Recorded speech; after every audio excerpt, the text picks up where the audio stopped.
Look, if you want, I could use you inside like we did Prez last year. If I hear the music, I'm gonna dance.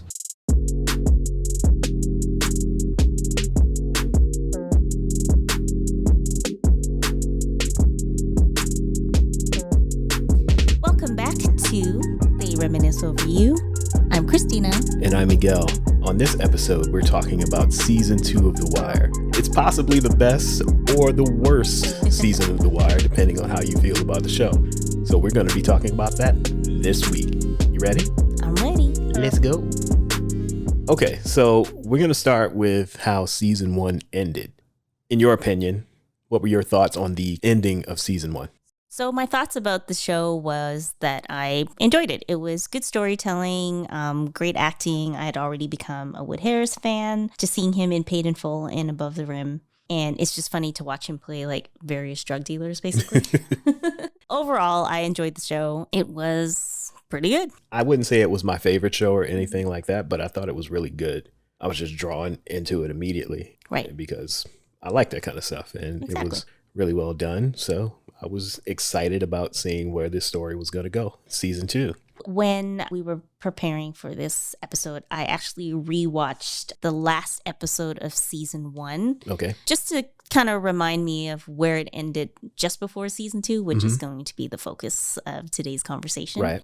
You know, one of the biggest issues, shall I say, about Season 2, on the first watch anyways, is that it felt out of place. Right. But after re-watching it and knowing how, you know, the story plays out and the story ends, there were a couple points where I guess you could say it was a bit of foreshadowing for Season 2. Okay. So Season 1 of The Wire basically, you know, focuses on the Barksdale crew, the drug dealing and like the projects and stuff, and Right. we get introduced to the cops. At the end of episode 1, they're trying to bring the Barksdale case to the feds. But the feds are like, you don't have any information on any suppliers, though, so they weren't really interested because they wanted to catch, like, bigwigs and stuff. Yeah. Right? It's funny because it just sounds like a throwaway comment, but knowing where the show goes now, that feels like foreshadowing. Yeah. Because, she sort of mentioned, we want to catch where the drugs are coming from. Yeah, not on this end of it. Exactly. This is too small time for them. Yeah.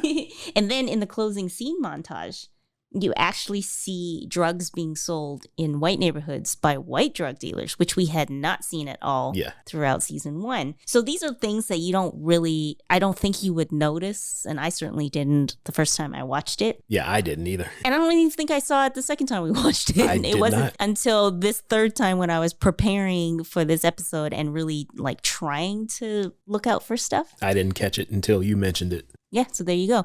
It's really something that you wouldn't really notice unless you were looking for it. So I thought that was really smart, how they kind of slid that in. But when I was watching it the first time, you know, all I remembered really was like the Barksdales and the cops. When Season 2 started, we were introduced to a new sort of setting, storylines, the docks. Hello, we were in the projects. What are we doing at the docks, right? And then we get all these new characters. Yeah, it's like, who are these people? The union leader, Frank Sabatka, and his son, Ziggy, and his nephew, Nicki, as well as just sort of all the guys who worked on the docks. What did you think about that? I really didn't understand what was going on because coming out of Season 1, like you said, the focus was on the cops trying to catch Avon and his crew and bring down the Barksdale organization. So going into Season 2, you think it's going to be the same story being continued. And even at the beginning of the first episode of Season 2, it's kind of shaped up to, okay, we're about to pick up where we left off. Well, we see Bodhi first, then we switch to the docks. Yeah. So it's like, what's going on here? Who are all these new people and what do they have to do with the story? Because it, like you said, it just doesn't seem like it was in place. Yeah. All of a sudden, it's these blue-collar workers who seemingly have nothing to do with the drug trade. Yeah, so I'm thinking, you know, since Avon's in jail now, maybe all his corner boys got to go get real jobs. Right. And they're going to be working down at the dock somehow. And there's going to be like some sort of racial component to it, where it's the white guy's not liking the black guys and vice versa. So I was just confused and I didn't know what was going to come of it. And then we also get introduced to the Major Valchek and his beef with Frank Sabatka. Yeah. Over a stained glass window at a church. Just because of this window, the entire season 2 happens. So he's upset that this sort of blue collar dock worker guy somehow donated enough money to the church to get a stained glass window that he decides, oh, he doesn't have this kind of money.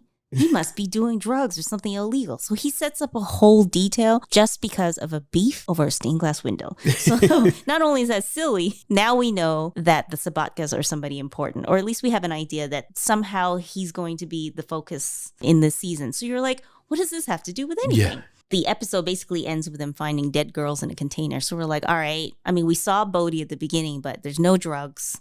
Avon's in jail. There's all these new characters that we've never seen before. It's like, what the hell does the Barksdales have to do with these dead girls in the shipping container? Exactly. How are they going to tie this together? And so it was really confusing because you're just like, who are these people? What show am I watching, right? Right. Like, even though season 1 sort of ended with like the Barksdales going to jail, like Avon and D'Angelo and a bunch of the other players going to jail, it still seemed weird that we're introduced to a completely new storyline with new characters. So it almost felt like they were like, hey, let's try to introduce characters that the, quote, mainstream audience might like to appeal to a wider audience. It felt like that at first. Until you start to get more into the story. So that was a little bit confusing for us as viewers, but even the actors felt that way. So I watched an interview with a few of the different actors. So Michael K. Williams, who plays Omar, he said he felt the same way too. He thought, why are you bringing in all these new white people? Yeah. Like, what's happening to our story? And even Lieutenant Carver, is he a lieutenant? I don't know. Not at this point. Not at this point. I can't remember his real name, but he said he was also confused by this too, and they were both a little bit upset, thinking that maybe they're going to end up getting written out of the show. Yeah. Where is this going? But there are some returning characters. And we see them throughout the first episode, mostly in episode 2. Is when the other characters start to get more drawn into the story. But the first episode kind of focuses on, like you said, the dock workers. Mm-hmm. So we get their personalities and see who they are. For example, the first thing we see with Ziggy is him losing one of the shipping containers. Like, there's a guy there to pick up the container. He's been there for like 2 hours. Ziggy swears he knows where it is, but he can't find it. And Frank has to come over and clean up the situation. How we doing? Ain't a problem, Chief. Fuck it ain't. I'm down here since 8 for Cranger Chassis, and Tweety Bird here lost the can. It ain't lost. It's either in Bay 7 Bay 7's empty, man. or it ain't. You clock out today, you leave your box, don't ever come the fuck back. You hear me, Zig? You're fired. Fucking guy. He loses his job, and he couldn't care less. He ain't fired, man. No? That's his father. Kind of establishing, here's Frank always cleaning up this guy's mess. So now we see the dynamic between Frank and Ziggy. Right. Like, this one's business, this one is a fuck up. Yeah. It establishes that right off the bat. Also, we meet his cousin Nicki, who is also working at the docks, but he seems to be what everybody thinks is the smart one. He actually isn't. He's pretty much a fuck up just like Ziggy, Mm-hmm. but we'll get into that later. So we see a lot of that in episode 1. So we're introduced to a whole bunch of new characters right away. Though we do see some of our old faves like Bodhi, aka King of the Do-Rags as fashion. Specifically as fashion, because I don't think he's ever worn it like the way you would if you're just sleeping or something, right? Like, No, he ties it a couple times. but it's usually, but even then it's like tied on the side. Yeah, and he's always got the loose flaps. So Yep. So we see him settling into middle management. yeah, he's moved up a little bit. He's got his chest puffed out with a little bit of power he got.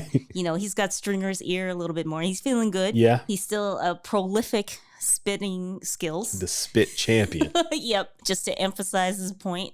He just I don't know how he does it. Just through his teeth and it just comes out the side. And sometimes the stream is smaller or bigger depending on how upset he is or what point he's trying to emphasize. Yeah, I've seen people spit straight through their teeth, but never off to the side. Yeah, it's pretty impressive. It is.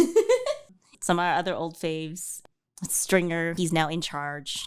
Sort of, because Avon's in jail. He thinks he's in charge. Yeah, he's in charge by default. And we see McNulty on the boat. Kima's now a house cat because Yes. her lady does not want her out in the streets after she got shot. Yeah, in the which is fair. Season 1. Yes, fair. So she's working on getting her law degree, and Yeah. she, like you said, she's the house cat Yeah, now. keeping her inside, as they call her, a house cat.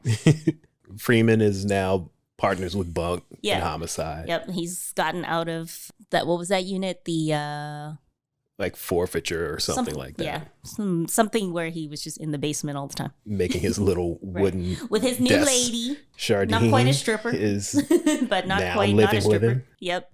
So yeah, we do get to see some of our old faves, but also with McNulty being on the boat and Avon being in jail, you also feel like now these stories are not as important. Yeah. So you're coming into the first episode just like, what are they doing? Yeah. Who are these people, and why are the people we know why did they feel secondary? Mm-hmm. Because we actually rewatched the whole series a couple months ago. So what do you think, what is your impression on season 2 now that you know how the whole story goes? Season 2 is the most important stretch of episodes for the entire series. Mm-hmm. I agree. Because it ties everything together. Things that we don't know are going to be tied back to season 2. Right. Things that aren't going to be paid off until season 4, season 5. The basis for it happens in this season.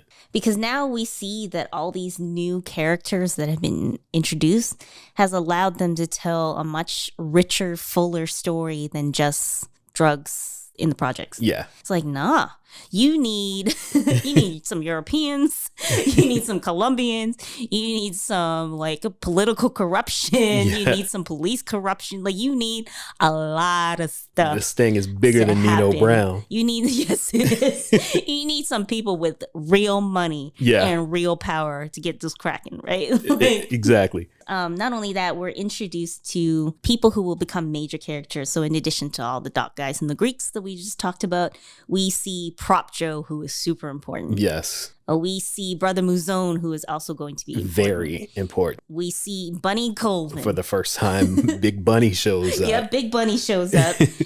Cheese, not necessarily a super important character, but he's necessary. And it's funny that this almost felt like a throwaway season the first time you watch it, but like D'Angelo gets killed in this season, which is also a major turning point because him being killed and what led up to him being killed shows us the beginnings of the cracks between Stringer and Avon. Right. So like all of this important stuff is happening in what we initially thought was a throwaway season. It was something that we shouldn't even waste our time watching. Yeah. If any of you are rewatching the series, you don't want to skip season 2. Not at all. And you're if going you to miss out on so much. Yeah. And if you haven't watched any of it at all, don't skip season 2. Don't skip season 2. But also maybe stop listening to the podcast right now because I've already given some spoilers. Yeah. And I will be giving a lot more. Yeah, this entire episode can just be considered a spoiler.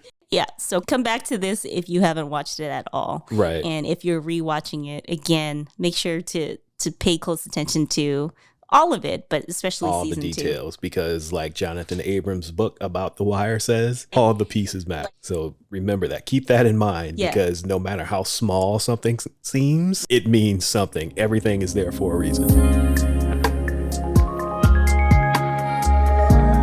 If they didn't introduce what we thought was a new storyline, it's opening it up to the docs and the Greeks and stuff. In theory, they could have kept the story with the drug war, with the Barksdales versus Marlowe versus Omar. It still would have been an interesting story, but it would have been more one-dimensional. And I think the beauty of this show is showing how, well, as you just said, all the pieces matter. Like, all the pieces matter. Like, it may seem unrelated, but all of this has to happen to create these circumstances. Yeah. Season 1 just sort of sets up the drug stuff. And then season 2 sort of sets up where it comes from. But it also opens the door to certain corruption that's required, like the politics. Yeah, we get introduced to she. Yes. Clay Davis. We see Clay Davis. Pops up for the first time in this season. And we get to see how the politicians play roles in keeping certain businesses open and how certain developments get made in terms of real estate and how greasing the right palms will get you through many, many doors. And not only does that work for Frank Sabatka in trying to save the docks by getting introduced to all these politicians, including Clay Davis, you see that this same relationship is repeated with Stringer down the road. And some of the stuff that Frank is fighting against is what Stringer is going to be fighting for in the following season. Like Frank is trying to get these condos and new developments stopped on the docks because he wants more work for the dock workers, whereas Stringer is trying to expand his real estate empire in season 3, so he wants these projects to move forward and become more of a legit businessman. Right. So we see the two dynamics of the Barksdale organization and the Sabakas and the Greeks all coming together through Clay Davis. So all the pieces matter. Yeah. And then we get introduced to, I mentioned already, Prop Joe. Right. So he is super important because what we thought was unrelated, he's getting the drugs from the Greeks. Right. And then the Barksdale in this season start to get their drugs from Prop Joe. Yeah. So because they've lost their connect in New York, that starts the rift between Avon and Stringer. Which obviously is a very important point later on because that's pretty much going to be the downfall of the Barksdales. And yeah, we see small little cracks in their relationship where they're not on the same page. So Stringer's in his community college business courses. Yes. And he's trying to think Econ 101 classes. Yep. And he's trying to think about ways to use these business concepts for the drug trade. You know, talking about his goddamn market saturation that he's trying to... Remember that scene when they're in their new headquarters, the funeral home, and he got all the boys in the room and they're running out of product, so they're trying to figure out how to keep selling with shitty product. He had talked to his professor like the day before or something in his evening course, and now he's coming to try and teach them what he just learned because he's the expert. They're just sitting around like, okay. And then, you know, Bodhi comes up with like, oh, we can just change the names so they'll think that we're selling different things. Right. Which leads into something pretty funny. One of the names of the drugs was Pandemic. Which As we watch this during a pandemic. Yeah, it just kind of hits you unexpectedly hearing that. Something else that I completely forgot about kind of shows that Stringer wasn't the businessman that he thought he was. He was investing in different cell phone companies. And he's on the phone in the car telling someone to stop investing in cell phones because he sees Poot with 2 phones. 600 shares of Nacho. That's right. Yeah, right. No, I want you to drop all the cellular joints. Yeah, all of them. Nokia, Motorola. Listen to Stringer play Wall Street. All right, so call me. Yeah. Yo, String, you so down on the phone companies, man? A while back, I took a stroll through the pit. And I saw that kid we got running things down there, Poot. Now, he got the cell phone I gave him for the business right there on his hip, but the nigga got another cell phone that only ring when the pussy call. Now, if this no-count nigga got 2 cell phones, how the fuck you gonna sell any more than motherfuckers? That's market saturation. Like, no, everyone does have a cell phone now, and you could have been making more money. But no, you're Stringer, the genius businessman. Because you took a couple evening courses. Yeah. Now, there's nothing wrong with taking evening courses There's and betting not. yourself. Not at all. But he took what he learned in 30 minutes and thought he was an expert. Yes, which is that's funny. the problem. It took the second watch to realize he's not as smart as he thought he was. He's not. Because the first time I watched it, I'm not going to lie, I was like, oh, look at him trying to turn this into a business. And it seemed like a good idea. It did. In some ways, it did work. He created the co-op, but it only works if everyone else agrees. Right. And if they don't agree, the repercussions are way different Exactly. than in the business world. And Avon knows that. When he went to visit Avon in jail, and this is when you first start to see the cracks between the two of them.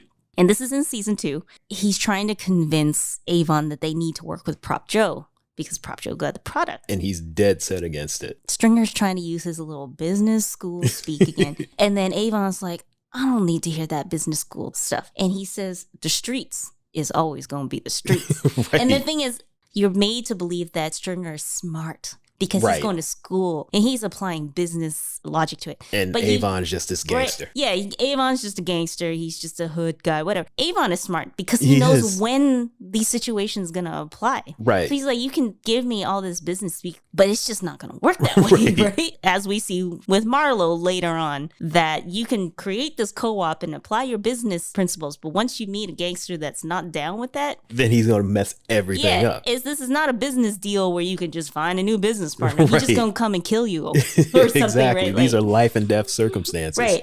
we see the beginnings of Stringer's downfall, where he thinks that as long as he legitimizes himself, everything's going to be okay. But he doesn't realize that that's not the game he's in. Right. And even when he does get in with Clay, he thinks, oh, I'm moving on up. Clay still looks down on him. He's like, you're nothing but a gangster to me. And he sees the scam coming a mile away. He's like, oh, I can rip this guy off. He's dumb. He doesn't know what he's talking about. Avon sees the scam. Yeah. But Stringer doesn't because he's smarter than everybody else. Right. And just thinking about this right now, I say that Nicki and Ziggy are a lot alike. Okay. But Nicki doesn't realize it. But just this conversation right now, I realize that Stringer and Nicki are a lot alike as well. Because they both think they're smarter than they are. Yeah, they both think that they're smarter than they are when they're not. And it's funny that D'Angelo and white D'Angelo, Ziggy, are very similar in the same way, that they are the black sheep. They're the fuck up of the family, but they have their moments of clarity where they're actually really smart too. Yeah. I think with Ziggy, it's hard to see that because he's such an obvious fuck up. Like he's walking around with a duck on a leash. Right, with a diamond necklace. Yeah. Like, he's just too goofy to take serious. Right. Whereas D'Angelo, his heart wasn't in the business. He didn't want to be business, there. Right? Like so he let a lot of things slip that should. Right. Whereas Ziggy, he's just an idiot. So that it's hard to see the times where he's actually good at something. Like when they ran that scam with the cameras that they stole off the docks. Right. Because Double G was going to give him one price and Nicki was willing to accept it because he's so desperate for cash. He's going to do anything. And Ziggy's like, no, I know how much these cameras cost. And you're going to give us this amount for it. Otherwise, I'm taking them down the street to sell them to somebody else. And that's when Double G was like, you know what? You're right. Right.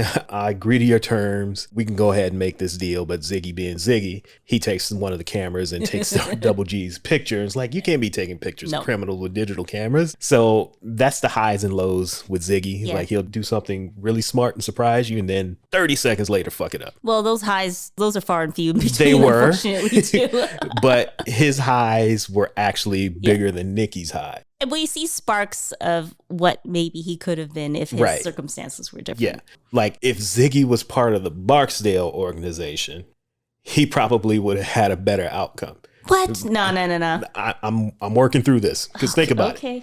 Because see how nurturing they were with D'Angelo? Yeah. I'm sure Ziggy would have gotten that same nurturing rather than always getting clowned all the time. Okay, yeah, because I think a lot of Ziggy's problems is, I mean, I think he's naturally a goofball, but a lot of it stems from feeling unloved. Yeah, and trying to prove himself all the time. Because he felt like his dad, Frank, never really had his back. Yeah.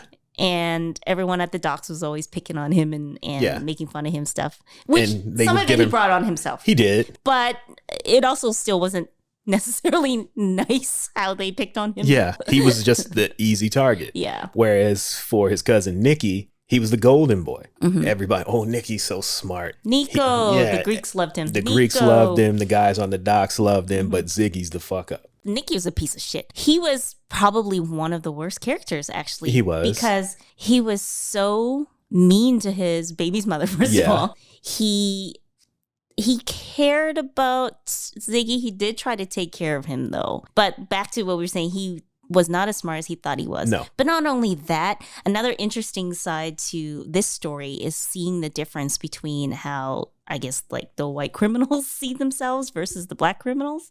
Like the Barksdales, all the drug people, it was like, this is how we grow up and this is just work to us. Like this is life. It was just sort of, it is what it is. Whereas Frank and Nicki had convinced themselves that they were better than other criminals. Nicki eventually gets into drug dealing and stuff, but he was better than, he'd throw the N-word around all the time. He was better than the project boss. Yeah. Even though he's literally selling drugs as well. He's getting mad at Frog, one of the white drug dealers, because, you know, he got the baggy clothes, he got the little black scent and whatnot. And he's like, excuse me, you're white. He's trying to tell him like he's somehow better.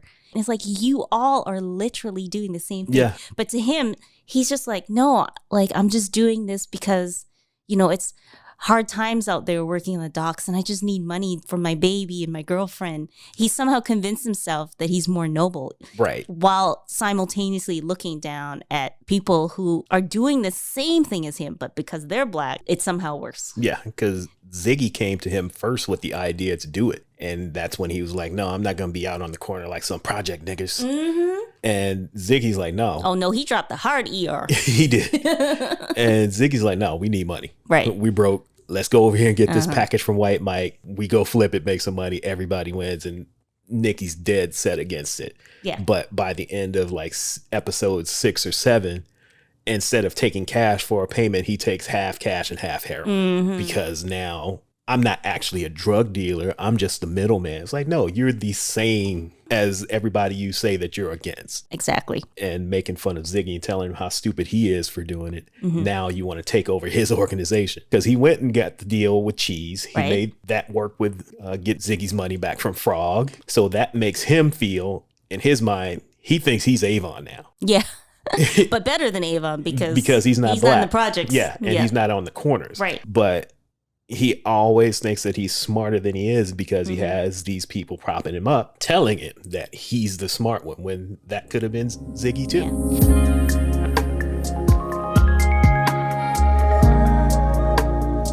And you also see that sort of entitlement with Frank as well. Like, I really do think that he really did care about the union and his dock workers, but he also had this sense of entitlement. Like, I'm not committing crimes. Yeah. I'm helping people. And also, I'm the only one who can fix it. Yes. So you see that they do have relationships with black people. But when push comes to shove, they put themselves first. Yeah. Because actually, there's a scene where he's speaking with Nat and Frank, and he's saying, I can't remember exactly speaking of, and he was like, they're going to treat us all like N-words. Yeah. Excuse my French. Right? And then Nat was like, and then he says, well, the Polish slur, right? And it's like, why didn't Frank just say that then? Like, you see a black man sitting in front of you, and I get the point that you're trying to make, but like, he's your friend. Don't say that word, right? But then Nat was supposed to run next, but Frank Sabaka was like, no, I need to run one more time because I need to finish this. And he's like, it's my time. You said so. Right. Yeah. And so it's interesting how introducing white characters in the show kind of opens up how race plays into life and just sort of how you view criminality and all that stuff, right? Yeah. So I think that was very smart on their part to explore those themes as well. Yeah. In terms of the old cops coming back, we know that everybody's kind of scattered around. Valchek really wants to take down the Sabatkas. All over a stained glass window. Over this stained glass window. He goes to Burrell, asks for a detail to investigate. These guys are the worst of the worst. He puts his son-in-law Prez in charge, who was from season 1 as well. And basically at a dinner, Prez is like, look, these guys are fucking up. What you need to do is get my old crew back together. Lieutenant Daniels, he had everything running perfectly. We were about to take down the Barksdales with this, and that, but the feds didn't want to do this because there wasn't enough dope on the table and blah, blah, blah. So that's when Valchek starts thinking, like, wait a minute, I was told I was getting the best of the best and I'm getting these humps. He comes down and sees them playing poker. They're doing crossword puzzles. And that's when he basically bullies Burrell into giving him Lieutenant Daniels plus his old detail back. And that gets the gang back together, minus McNulty and Sidner. I don't know where Sidner is this season. He doesn't show up at all, but McNulty's still stuck on the boat. Good news is I got no problem with anyone on your list. Except McNulty. No McNulty. Nothing that even resembles the son of a bitch. That bad, huh? He quits or he drowns. That's the only two things get him off the fucking boat, so help me God. But he does make it off eventually. He does. But it took a lot of effort. It did, only because Lieutenant Daniels did him a solid. He did him several solids. Several solids. And Bunk basically begged for them to let him come back. Otherwise, he was going to die out there on that boat. The gang is now back together, and now they're investigating the Sabatkas, not knowing that what they're actually going to fall into by accident is something completely different, and ties this case with their case from the previous season. Yeah. And that ties everything together eventually. Not only is season 2 more important than we remembered him to be in the first season, it actually ties season 1 in and opens the door for season 3, 4, and 5. Yeah, and if you skip season 2, you won't know that. And if you half-ass watch it like I did when it was on during its first run, you're going to miss a lot of stuff. Because I watched these episodes, but it was like, where's Omar? Yeah, you watched it while it was actually on air, right? Yeah. It was like, when is Bubbles going to show up? When is this going to happen? Well, see, this makes sense in terms of like viewership because apparently season 2 was like the highest viewed season. Yes. Because everyone who enjoyed it from season 1 probably told some friends. Right. And then everyone is like, oh yeah, let's watch the show. And then they probably watched season 2. It's like, what the hell is this? Exactly. And didn't come back. Yeah. Right? I barely came back. Because I was shocked when I found out that season 2 was the highest viewed season because I'm like, why that season? Right. That one where the doc guys? Like it's funny how your perception changes once you know the full story. Yeah. Yeah, because now on rewatch, I really enjoyed season 2. Yeah, it's one of the better ones. It's not my favorite, but I will say it's my second favorite. My original watching, it was not like that. Nope. It was like, what is this bullshit? Why is it on my TV every week? And then when we watched it the second time, I was like, wow, Bodhi's here a lot. Yeah. And Avon's, well, not necessarily a lot, but they were very present, right? They were always around. Each episode, at least, you'd see them. Like, Avon's in jail, and he's around just as much as he is in every other season that he's in. Because it's not like season 1 focused on him all the time. Like, he was literally in it about the same amount of screen time. Yeah, and all of the characters from season 1 who are still alive, all the ones who are still alive, their characters continue to develop as well. We see, as we mentioned already, the rift that's happening between Stringer and Avon. We see Bodhi sort of, I said he was settling into middle management, but you see how excited he is to be part of middle management. But as we see with later seasons, he becomes disillusioned when he realizes he can never move. He realized he'll never be a smart-ass pawn. Right? So that chess scene in season 1 where D'Angelo's trying to explain to him how chess works by relating it to the Barksdale organization. And D'Angelo's trying to tell him the pawn can never be the king. This the kingpin, all right? And he the man. But the rest of these motherfuckers on the team, they got his back. And they run so deep, he really ain't got to do shit. I like your uncle. Yeah, like my uncle. What about them little bald-headed bitches right there? All right, these right here, these are the pawns. They like the soldiers. Pawns, man, in the game, they get capped quick. They be out the game early. Unless they some smart-ass pawns. He thinks he's becoming a smart-ass pawn in season 2 because he's moving up and he's cozying up to the number 2 stringer. But as we see, he's leaning into that middle management, but then he sees that it's never going to get any better. Yep, and he realizes, will always be the pawn. Yeah, he will always be the pawn, no matter how smart he is. It's just interesting seeing it now, the development and knowing what to look for versus watching it the first time and wondering what's going on. Yeah.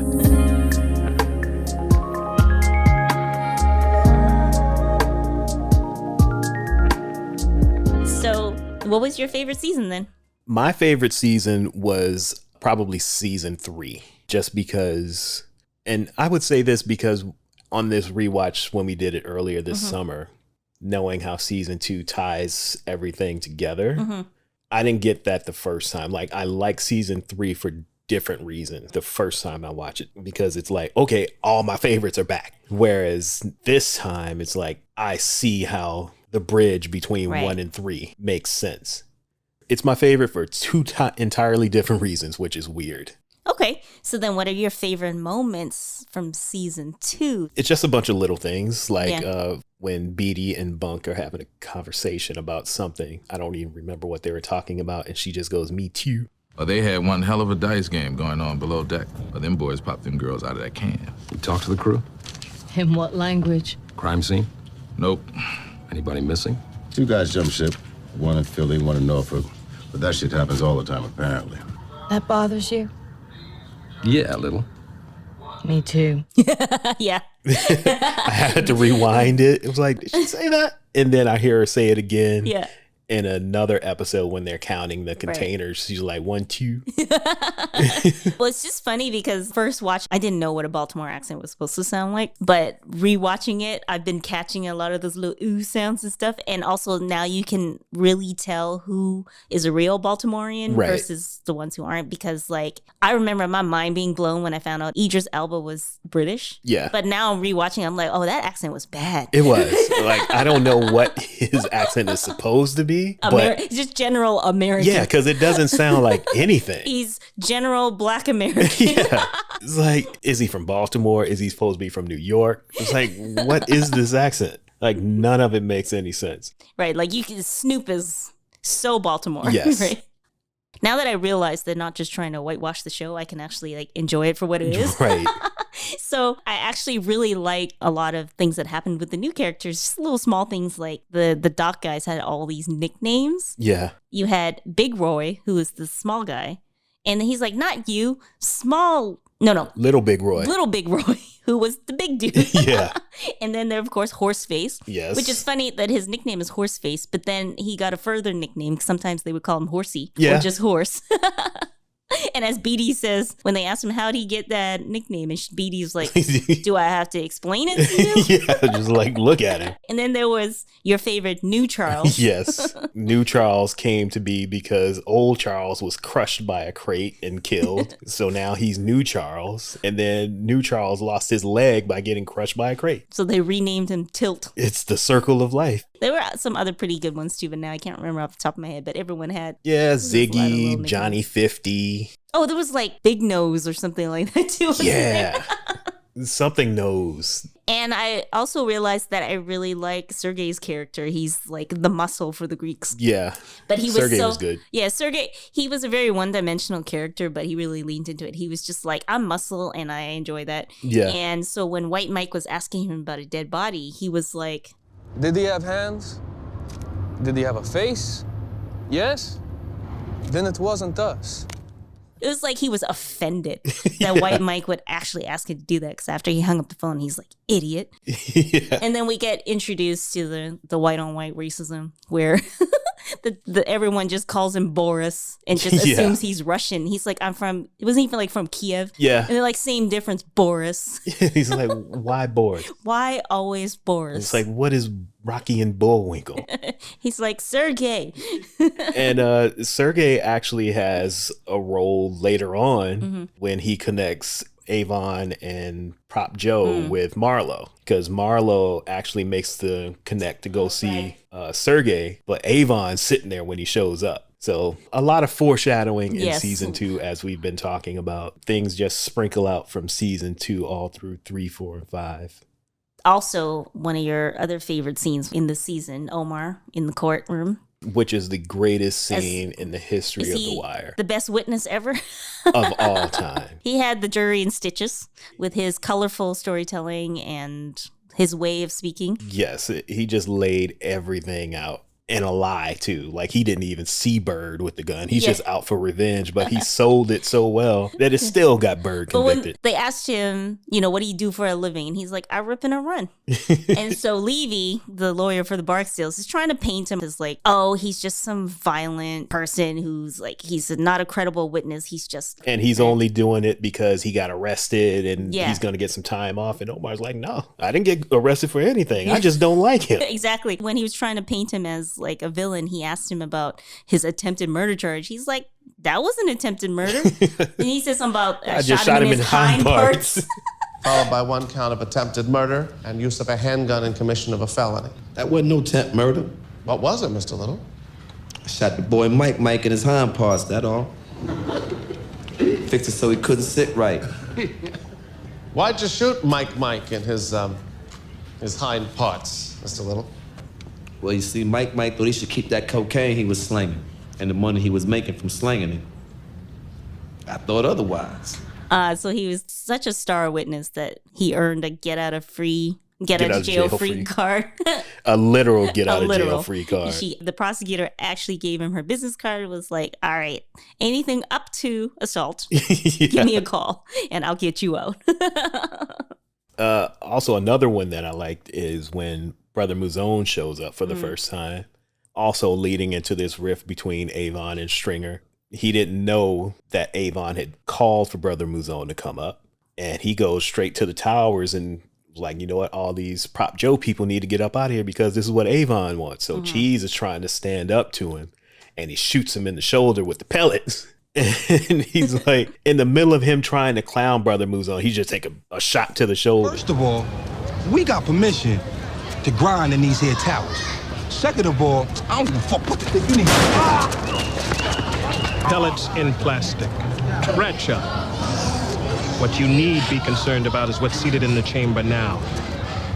A copper-jacketed hollow point, 120-grain hot street load of my own creation. So you need to think for just a moment and ask yourself, what do I have to do before this man raises up his gun again? Good day to you, sir. And he just makes Cheese run off with his tail between his legs again. And that's our introduction to Brother Muzon and how eventually he's going to play a bigger role going into next season. Yeah. On top of sort of introducing these characters to like expand the storyline, just in general, what The Wire does so great is just storytelling in general. Yeah. And paying attention to all the small details. So the scene where Ziggy finally meets his breaking point, when he's going to Double G's store to get money for some cars that he stole for him. Double G punks him basically and was like, nah, I'm not giving you the money we agreed on. I'm giving you less because Double G thinks he can get away with it, right? And Ziggy, he's just tired of being the brunt of the jokes. He's tired of not being taken serious, all that stuff. Just rewatching the scene made me realize just how powerful this was because you feel him break. So when he leaves the store, it's completely silent, except for you can hear like some jackhammers of some street construction that's going on. But just hearing nothing else, you see him walk to the car, and the way the camera pans from behind and comes up to the front to see his face, you can see him screaming, but you can't hear it. All you hear is jackhammers. You can see him pounding on the steering wheel, and then you see him grab his gun. And it makes it feel very surreal. And it's almost like the jackhammers add to that being the only sound that you feel like, oh, because you know how it feels when you're hearing jackhammers. Yeah. It's not a pleasant feeling. And so that is such immaculate storytelling that there's no words, but you feel this break that he's having. I actually, when I was watching it, thought it was a dream sequence because just knowing Ziggy's character, it's like, there's no way he's going to actually pull the trigger on these people. So when he came out, and like you said, the way it was shot, it just seemed like it was a dream sequence. And as he's banging on the steering wheel and he stops, I thought that, okay, he had dreamt the whole thing or he was daydreaming. And I was like, man, that's some device we've never seen in The Wire before, fantasy elements. But then you find out, no, he actually did kill Double G and shot the other guy in the store once you hear the police cars starting to pull up the street. So I thought that was really good too. And it's kind of like what you're saying about the dream sequence. It's interesting that once it happened, then the rest of the sound came back in. It's like he's back in reality. Yeah. Now. He had this break where he's like outside of himself. And then as soon as it happens, reality hits him. Now we can hear the sirens. We can hear that the jackhammering has stopped because those people have probably scattered after hearing the gunshots. And now we're brought back to like, this actually happened. He really did this. Yeah. That to me is such smart, I don't know my TV words, but like storytelling, filming, whatever you want to call it, right? I also... the scene where D'Angelo gets killed, so he's basically set up to look like he commits suicide. Old boy put the belt around his neck and leaned him up against the door, tied the belt to the door handle to make it look like he just leaned over and like asphyxiated himself. And as the camera pans away, you know, people just walking back and forth in and out of the library, not knowing what had happened, and you see his shadow underneath the door. Yeah. And it is absolutely heartbreaking because you know that he's just dead on the other side. As no fault of his own. Stringer just thought that he might rat. Yeah. And so he set this in motion. But just seeing such a small detail as a little shadow underneath the door, it just like it added this extra oomph to like what you're feeling already. Like you're already feeling bad that he's been murdered, and then they twist the knife by panning back slowly and making sure we see that shadow. It's like, you know, he did, right? Yeah. He didn't make it out of this. All right, so we've solidified that season 2 is not a throwaway season. It is not. It is the most important season in all 5 seasons of The Wire. So where would you say the entire show itself ranks in terms of just best TV shows? My top 5 list always shifts, and whatever I'm watching at the time, I think is the best show of all time. And right now, since we've been watching The Wire, I'm going to say The Wire is the best TV show of all time. But that list is fluid. Yeah. I'm sure if I watch The Sopranos again, I'd probably say that The Sopranos is the best show of all time.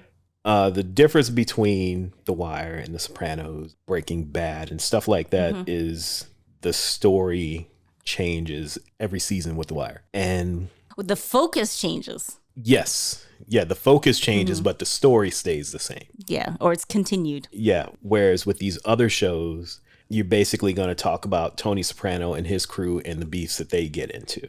Or Walter White trying to raise money to leave to his family and all the shit that him and Jesse get into. Whereas with The Wire, it's something different every season. So season 1, we're with Barksdales and the cops. Season 2, we're on the dock. Season 3, we're kind of shifting between the politicians, the police, the docks, the projects. All of these things are shifting. That we get the schools in season 4, we get the media in season 5. So everything changes, or the focus changes every season, but it stays the same.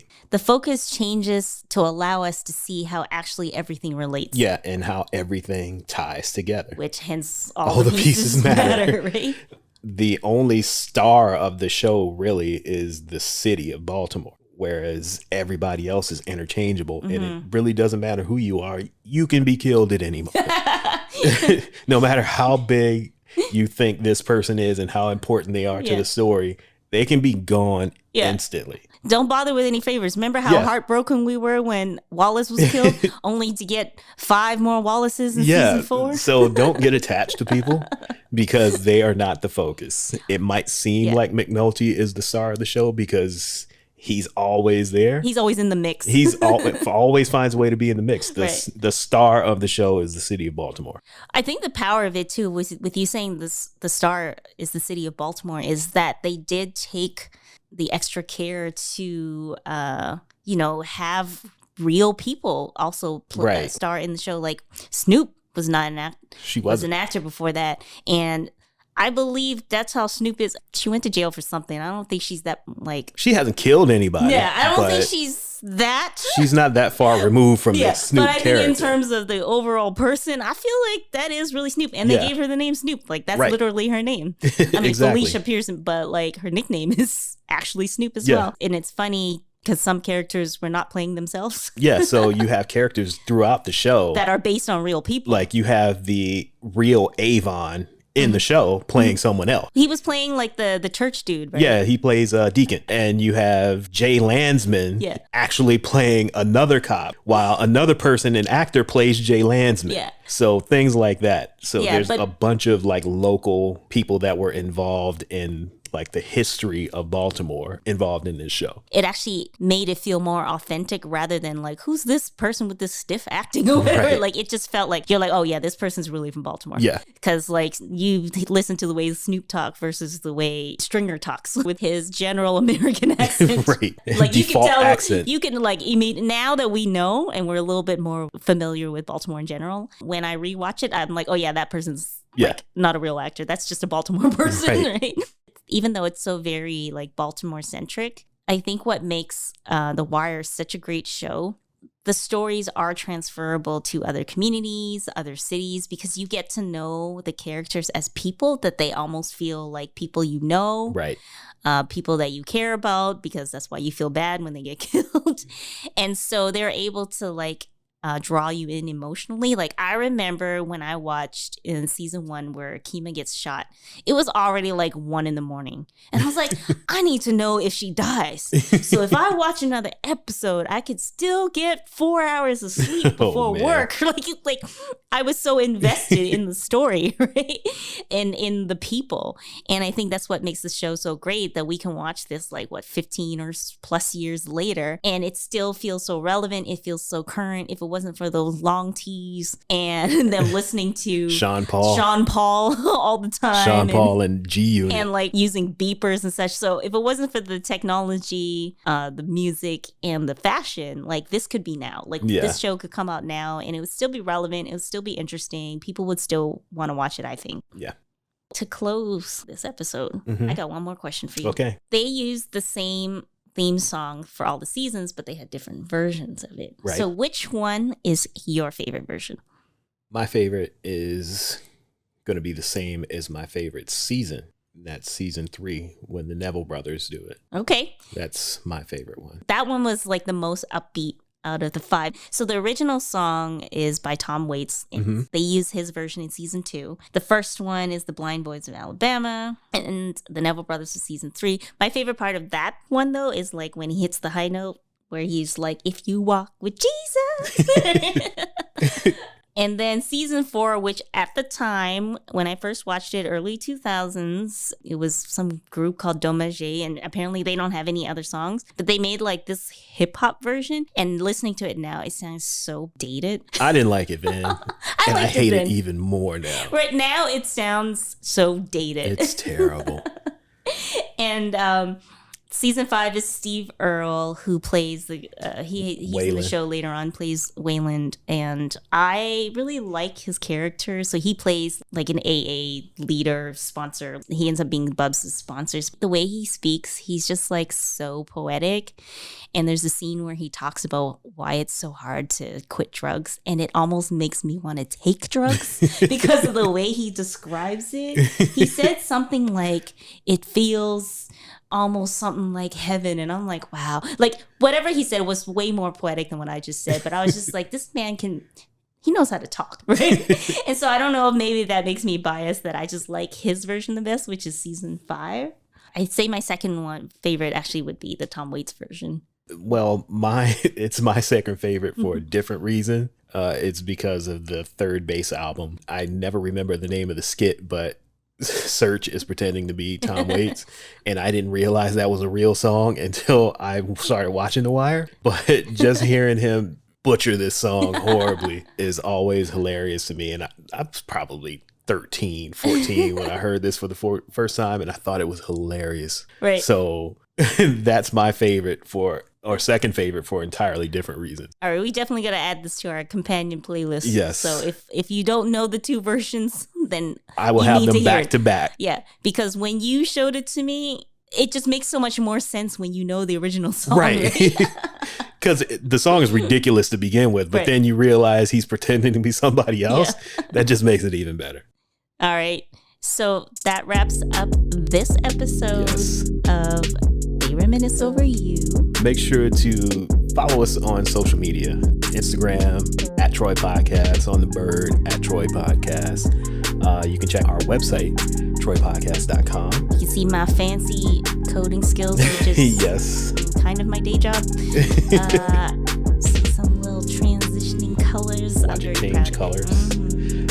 Also, if you're interested, we put together companion playlists to go along with these episodes. All you got to do is go to Spotify, search the title of the episode. For example, this one's called If I Hear the Music, I'm Gonna Dance. You search that, this playlist is going to pop up. So make sure to check all those out for this and other episodes as well. If you don't want to listen to us on your podcast service of choice, you can check us out on YouTube as well. So if you're a YouTube person, rate and subscribe there too. That's all I got. All right. I guess we'll check you guys out in a couple of weeks. Yep. See you in 2 weeks. Deuces, silly gooses. Bye. Bye.